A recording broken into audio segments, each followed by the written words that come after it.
presidente, o que me traz à tribuna nesse momento é o mesmo fato que acaba de falar o senador Humberto Costa. Penso que estamos todos muito preocupados com a conclusão, possivelmente no dia de hoje, da votação pela Câmara dos Deputados do projeto de lei 4.330, que trata da terceirização, e com a chegada deste projeto aqui no Senado Federal. Eu, senhora presidente, quero dizer que este projeto, que tem levantado dúvidas e óbices, merece, sem dúvida nenhuma, uma análise detalhada sobre os seus impactos, principalmente sobre trabalhadores brasileiros, trabalhadores e trabalhadoras. Mas os impactos têm que ser medidos também na área fiscal e na própria economia do nosso país, sendo que os impactos em relação às relações e direitos trabalhistas é fundamental que se faça. Então, senhora presidente, não é razão nem motivo dizer, olha, o projeto já está aqui desde 2004. Não importa, poderia estar desde 1994. O que importa é o conteúdo, o debate que se trava em torno do projeto. E o projeto ficou na gaveta, retirado da gaveta que foi votado rapidamente, sem que fosse possível, naquela casa, um debate mais profundo com o conjunto dos trabalhadores e trabalhadoras brasileiras. Eu quero dizer, senhora presidente, que não se trata aqui, nem eu tenho a pretensão de demonizar ou de repelir qualquer iniciativa que trate da regulamentação da terceirização, de forma nenhuma. Acho até que devemos trabalhar a regulamentação da terceirização, mas no sentido de garantir direitos, de ampliar direitos, e não da forma como vem sendo conduzida pela Câmara dos Deputados. O processo de terceirização da produção e da prestação de serviços no Brasil, em quase todos os países capitalistas, desenvolveu-se principalmente como parte do rearranjo produtivo iniciado na década de 70 do século passado, a partir da terceira revolução industrial e que se prolonga até os dias de hoje. São mudanças importantes na organização da produção do trabalho e, no caso específico, da terceirização na relação entre as empresas. No final dos anos 80 e início da década de 90, o Brasil passou por uma série de mudanças institucionais e estruturais. De um lado, a Constituição de 1988 estabeleceu um novo marco institucional. De outro, o esgotamento do processo de substituição de importações e intensificação do fenômeno de globalização impulsionou uma abertura da nossa economia ao exterior, realizada de forma assodada, no nosso entendimento, abrupta e dissociada da política industrial e agrícola vigente à época. Esse processo ocorreu em um ambiente de forte retração da economia e se prolongou, embora de forma um pouco mais branda, até o final da década. Isso significa que as mudanças que incluem a terceirização foram impulsionadas pela necessidade urgente de uma reestruturação produtiva para alcançar patamares de produtividade que garantissem a competitividade e pela longa recessão da economia brasileira. Nesse período, foram adotadas medidas que visavam estimular a competitividade dos produtos brasileiros para enfrentar as novas condições impostas pelos mercados nacional e internacional. Essa foi a justificativa construída naquele momento para a inclusão no nosso marco legal. Mas esse quadro, hoje, é completamente diferente, senhora presidente. Não há justificativa para a aprovação de uma medida de precarização e rebaixamento da força de trabalho, em um período histórico de avanços trabalhistas, representado pelo baixo índice de desemprego e pela constante valorização do salário mínimo. A regulamentação da terceirização, da forma em que foi proposta, não busca o aumento da produtividade ou da competitividade. Busca tão somente um aumento das taxas de lucro através do estrangulamento do trabalho. Segundo dados da Pesquisa de Emprego e Desemprego do DIEESE, de 2014, os trabalhadores terceirizados recebem, em média, quase 25% a menos que os funcionários contratados diretamente pela empresa fim. Ou seja, 1/4 a menos eles recebem em seus salários.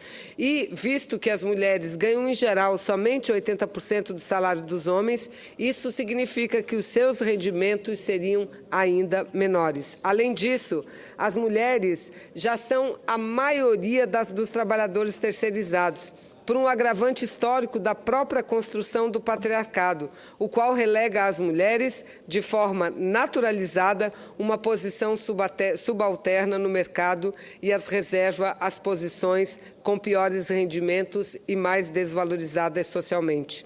Além disso, há uma instituição no imaginário social coletivo que as mulheres devem desempenhar os trabalhos domésticos e de cuidado, segundo uma lógica de divisão sexual do trabalho. Essa situação cria a dupla ou até tripla jornada de trabalho para as mulheres, que, além de seus empregos no mercado formal, têm as suas obrigações no lar e nas tarefas de reprodução.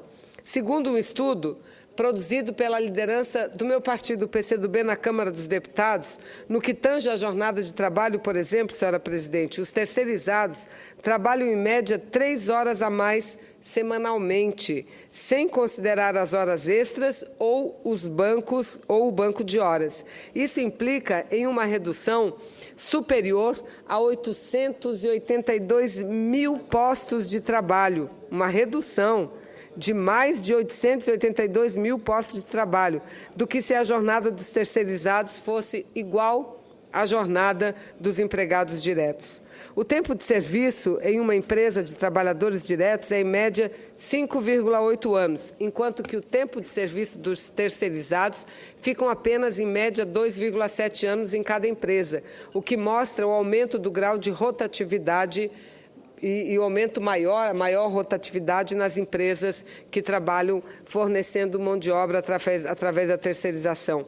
Outro aspecto importante é quanto à segurança do trabalho. No uso da terceirização, o trabalhador fica desprotegido do ponto de vista da responsabilização do acidente de trabalho, uma vez que a empresa não se responsabiliza pela sua contratação. Entre os estudos recentes, muitos apontam que os trabalhadores terceirizados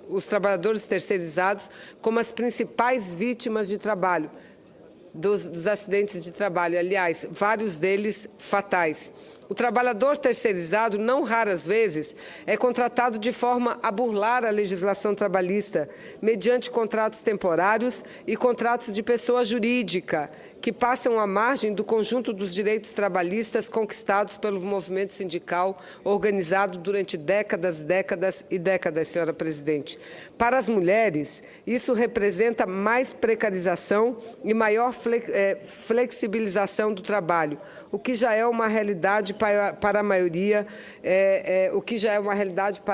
pode se tornar uma totalidade. Em audiência pública, eu aqui me refiro, o que já foi feito dessa tribuna por oradores que me antecederam, a audiência pública realizada nessa última segunda-feira, ontem, organizada pela Comissão de Direitos Humanos e Legislação Participativa aqui no Senado Federal, a requerimento do senador Paulo Paim. Todos os segmentos envolvidos com o direito do trabalho foram categoricamente contra o projeto de lei que permite a terceirização, evocando a sua inconstitucionalidade ao permitir a precarização das relações trabalhistas. Eu aqui quero dizer e repetir dados que já foram dados, que nós temos no Brasil em torno de 12 milhões de homens e mulheres trabalhando no mercado e através de empresas de terceirização. E esses trabalhadores aguardam uma regulamentação, mas uma regulamentação que lhes garantam direitos, que lhes assegurem direitos e não que se retrocedam. Na audiência de ontem, senhora presidente, eu não vou ler aqui na íntegra, mas eu faço questão de citar, por exemplo, as palavras do ministro presidente do Tribunal Superior do Trabalho, ministro Antônio José de Barros Levenhag, que também destacou que a terceirização foi trazida ao Brasil sem muitas considerações depois de sua implantação nos Estados Unidos e sob um contexto específico no mercado de trabalho daquele país. À época, pelo fato de o Brasil não ter uma lei para preservar o direito dos trabalhadores que estavam sendo terceirizados, terceirizados. O tribunal foi que editou a súmula 331, que ainda hoje utiliza nos julgados, proibindo a terceirização das atividades fim.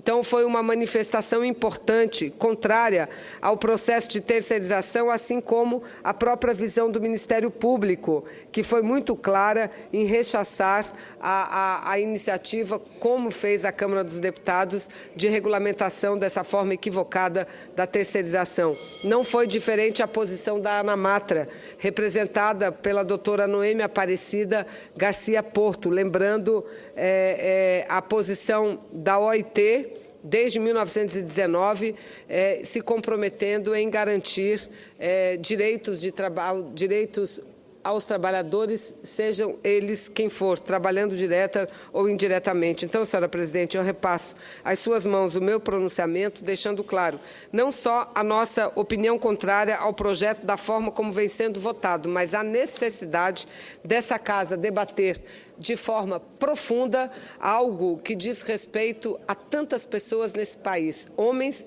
mas principalmente mulheres que, repito, são a maioria já no mercado de trabalho dos terceirizados. Muito obrigada, senhora presidente.